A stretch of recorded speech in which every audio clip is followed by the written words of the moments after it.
নোদাখালীতে বেপরোয়া গতির বলি এক, আহত দুই। দক্ষিণ চব্বিশ পরগনার বিষ্ণুপুর থানার অন্তর্গত মৌখালী এলাকার বাসিন্দা তিন বন্ধু বাইক নিয়ে নোদাখালী রায়পুরে মেলা দেখতে আসে। মেলা দেখে ৭৫ রোড হয়ে বাড়ি ফেরার পথে মুচিসা দোলতলায় বাইক নিয়ে বেপরোয়াভাবে নিয়ন্ত্রণ হারিয়ে একটি বাসের তলায় ঢুকে যায়। স্থানীয়রা ছুটে এসে তিনজন যুবককে রক্তাক্ত অবস্থায় উদ্ধার করে। খবর পেয়ে ঘটনাস্থলে নোদাখালী থানার পুলিশ পৌঁছে তড়িঘড়ি আহতদের মুচিসা হাসপাতালে পাঠায়। পরিস্থিতি নিয়ন্ত্রণ করার পাশাপাশি ৭৫ রুটের বাস চালককেও আটক করে থানায় নিয়ে যায়। আহতদের মধ্যে চিকিৎসকরা ওই বাইক আরোহীকে মৃত বলে ঘোষণা করে। আরও দুইজন যুবককে প্রাথমিক চিকিৎসা করার পর ছেড়ে দেওয়া হয়।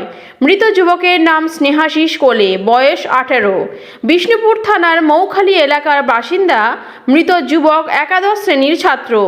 দুর্ঘটনায় যুবকের মর্মান্তিক মৃত্যুতে শোকের ছায়া গোটা পরিবারের মধ্যে। বিষ্ণুপুর থেকে শেখ মনির রিপোর্ট, দুয়ারে সংবাদ।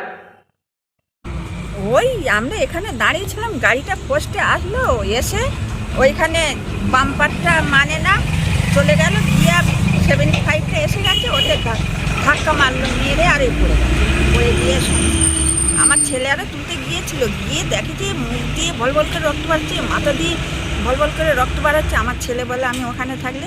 বাইকে কজন ছিল? তিনজন ছিল। মানে বাইকটা কি বেপরোয়াভাবে এলো? বাসটা কোন দিক দিয়ে আসছিল? বাসটা ওদিক থেকে আসছিল, এরা এদিক থেকে যাচ্ছিল। এখানেই মারা গেছিল? হ্যাঁ, ছেলেটা না হসপিটালে বেঁচে গিয়ে মারা গেছে। এই জায়গাটার নাম? ঠুকঠুক করছিল, নিয়ে চলে গেল ভ্যানে করে। এই জায়গাটার নাম? এই জায়গাটার নাম মুচিসা দোলতলা। আপনার নাম? আমার নাম শকুন্তলা মাঝি।